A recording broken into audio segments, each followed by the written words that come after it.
Some moments in life leave a scar so deep that no time can erase them. That night was one of them. The man who once vowed to love and protect me had already shattered my trust, turning my world into a nightmare. But betrayal wasn't enough, he wanted to break me completely. Suddenly, he grabbed my hair and yanked it so hard that I gasped in pain. Then he slapped me with such force that I collapsed onto the floor, my pregnant body hitting the ground with a painful thud. What happened next was beyond anything I could have ever imagined. Hello, my name is Alina Carter, and I am 28 years old. If you had told me a few years ago that my life would turn into a nightmare before transforming into something greater than I ever imagined, I would have laughed. But life has a way of showing us the truth in the most brutal ways. I was once a woman who believed in love, in promises, and in forever. I was once a woman who thought that marriage was built on trust and devotion. But I was wrong, so terribly wrong. I met Damon Wells when I was 23 years old, in a city that I had dreamed of building my future in, Everwood. At that time, I was just an ordinary fashion designer working at a small boutique, hoping to one day launch my own brand. Damien, on the other hand, was nothing like me. He was rich, confident, and dangerously charming. From the moment he walked into that boutique, flashing that irresistible smile, I was drawn to him like a moth to a flame. "Are you the one who designed this?" he had asked, holding up a sleek black dress. I nodded shyly. "Yes, I did." "It's stunning," he said, looking directly into my eyes. "Just like you." And just like that, he swept me off my feet. For months, he showered me with attention, expensive dinners, and whispered sweet promises about our future together. He made me feel special, chosen, loved. When he proposed, I didn't even hesitate. I said yes, believing that I had found the man of my dreams. But dreams can turn into nightmares faster than you think. The first time I met Margaret Wells, Damien's mother, I realized that I was nothing but an outsider in their world. She was the head of Wells Global Enterprises, a luxury real estate empire, and she made it clear that I wasn't good enough for her son. At a grand party hosted at the Wells mansion, I walked in wearing the best dress I could afford, hoping to make a good impression. But when Margaret looked at me, her cold eyes scanned me from head to toe, like I was a stain on her perfect world. "You're the designer my son has been so obsessed with," she said, swirling her wine glass with a fake smile. How unexpected. Damien squeezed my hand reassuringly, but deep down, I knew I was not welcome. From that night onward, everything started to change. Damien, the man who once adored me, slowly began to pull away. He spent more time at work, more time at his mother's estate, and less time with me. By the time I was 7 months pregnant, our apartment was filled with silence and tension. The man who used to hold me close at night now barely even looked at me. Then, on one fateful night, he shattered my world completely. I still remember that night like a scar burned into my soul. The apartment was quiet, too quiet. I sat on the couch, rubbing my swollen belly, trying to ignore the sharp ache in my back. 7 months pregnant with Damien's twins, I should have been happy, excited for the future, but deep down, I knew something was wrong. Damien had been avoiding me for weeks, barely speaking to me, coming home late, and when he did, he smelled like expensive cologne that wasn't his own. My gut told me what my heart refused to accept. Then, that night, it finally happened. Damien walked into the apartment, his face cold, his eyes empty. He didn't greet me, didn't even look at me properly. Instead, he stood in the doorway, his hands clenched into fists, as if preparing for battle. "I can't do this anymore, Alina," he said. My heart stopped. I felt my breath catch in my throat. What do you mean?" I asked, my voice barely a whisper. He exhaled sharply, rubbing his temple. "I mean I'm done with you, with this, with everything." The words sliced through me like a blade. "You're leaving me?" My voice cracked. Damien finally looked at me, and for the first time, I saw the truth. "My mother was right," he said, his tone cold and detached. "You don't belong in my world." I should have listened to her from the start. I felt as if the floor had vanished beneath me. I placed a hand on my belly, feeling a protective instinct surge within me. Damien, please, we're about to have children together. This isn't just about us anymore. He let out a bitter laugh. That's exactly the problem. I never wanted this, Alina. I don't want you, and I sure as hell don't want to be a father. The room spun. My body felt weak, but I refused to break. So this is what it's about? I whispered. You're choosing money over us? Your mother's approval over your own children? Damien's face twisted with frustration. You don't get it. If I stay with you, I lose everything. The money, the business, my future, and for what? A life I never wanted. Tears blurred my vision. The man standing before me was a stranger, a coward who had chosen greed over love. I should have stayed silent, should have let him walk away, but my pain turned to rage. You are a pathetic excuse for a man, I spat, my voice shaking. You're nothing without your mother's money, without me. And one day, you'll realize that you lost the only people who truly mattered. That's when it happened. Damien's jaw tightened. His eyes darkened, and in an instant, his hand shot out, a sharp, brutal slap across my face. I gasped as pain exploded across my cheek. My head snapped to the side, my vision blurred with shock and tears.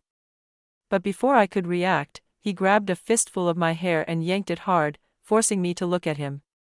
You don't get to talk to me like that, he snarled, his face inches from mine. You're nothing without me, Alina. Nothing. I winced as my scalp burned, my heart pounding against my ribcage. My body trembled, but not out of fear. Out of fury. I looked straight into his eyes, refusing to let him see me break. No, Damien, I said, my voice dangerously calm despite the tears in my eyes. I am everything without you, and one day, you'll beg for my forgiveness. He scoffed, shoving me away like I was worthless. Don't count on it. Then, without another word, he walked out of the door, leaving me alone, pregnant, broken, and abandoned. I touched my burning cheek, breathing heavily, shaking. But inside me, something changed. I knew I would never let Damien or his mother win. One day, I would rise from the ashes, and when that day came, I would take everything from him, just like he took everything from me. The night Damien walked out of my life, I felt like I had died. For hours, I sat on the cold floor, my hands still pressed to my stinging cheek, my hair tangled from where he had yanked it. I was shaking, not just from pain, but from anger, humiliation, and heartbreak. I wanted to scream, to break something, to cry until I had no tears left. But then, a small movement in my belly reminded me I wasn't alone. My babies were still inside me, still depending on me. And that's when the realization hit me like a wave of fire. Damien had left me believing I would crumble. He had chosen his mother's wealth over our family, convinced that without his money, his name, and his power, I would be nothing.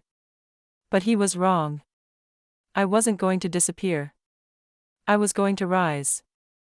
The next few months were the hardest of my life. With no financial support, no husband, and no family to rely on, I was completely on my own. Damien's mother, Margaret Wells, made sure that I had nothing. She pulled strings to get me evicted from the apartment we had shared. She froze all joint accounts, ensuring that I couldn't even withdraw a single dollar. I was homeless, 7 months pregnant, and completely alone. I knocked on doors, begged for help, but no one wanted to get involved.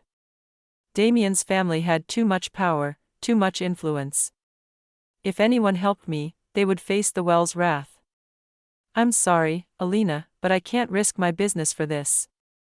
I wish I could help, but I can't afford to lose my job. Maybe you should just go back and beg Damien, he's the father, after all. I refused. I would rather starve on the streets than crawl back to the man who had destroyed me. So, I did what I had to do. I took whatever jobs I could find, cleaning shifts at motels, working as a night shift waitress at a rundown diner, stitching clothes for a local tailor. My feet swelled, my back ached, but I didn't stop. I barely slept, barely ate, but every single dollar I earned, I saved. I knew that one day, I would meet it. When the time finally came, I gave birth in a cheap, overcrowded hospital, alone. No husband to hold my hand, no family waiting outside, just me. It was the most excruciating pain I had ever felt. But when I heard their first cries, a boy and a girl, the pain disappeared. I held them close, breathing in their warmth. They were so small, so fragile. "I will never let anyone hurt you," I whispered to them, tears slipping down my face. I named them Luca and Ivy, names that belonged to no one but them. No connection to Damien, no part of his legacy. I refused to list Damien's name on the birth certificates. As far as I was concerned, he was already dead to us. But deep down, I knew the truth. One day, he would regret everything. One day, he would realize that he had walked away from the only thing that ever truly mattered. But by then, it would be too late. I didn't just want to survive. I wanted to win. Damien and Margaret thought they had destroyed me, but they had no idea who they were dealing with. I would become more successful than Damien ever imagined.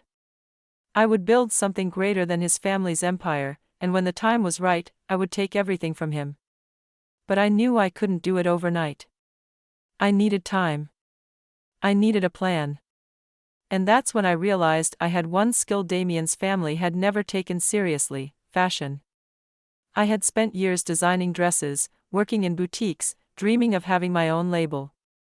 But I had always been too scared to chase that dream. Not anymore. If people wouldn't give me a chance, I'd take it myself. At night, when the twins were asleep, I sketched, I cut fabric, I stitched by hand. I poured every ounce of my pain, anger, and determination into my work. Then, one day, an idea struck me.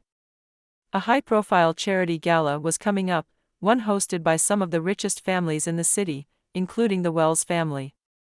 I knew what I had to do. I wasn't just going to attend that gala. I was going to make sure every single person there remembered my name. That night would be the first step toward my revenge. I had nothing, no status, no connections, no invitations, but I had talent, and I had a plan. The Wells family was hosting one of the most prestigious charity galas of the year. It was an event where the rich and powerful came to flaunt their wealth, wearing designer dresses, sipping on overpriced champagne, and pretending to care about charity. Margaret Wells would be there. Damien would be there. And so would I. Not as a guest. As a storm waiting to hit. I spent every waking moment designing, sewing, and perfecting the dress that would change my fate, a dress so breathtaking, so unique, that no one would dare ignore me. It was deep crimson, a shade that screamed confidence and danger. The fabric hugged the body like a second skin, flowing down in layers so smooth it looked like liquid fire.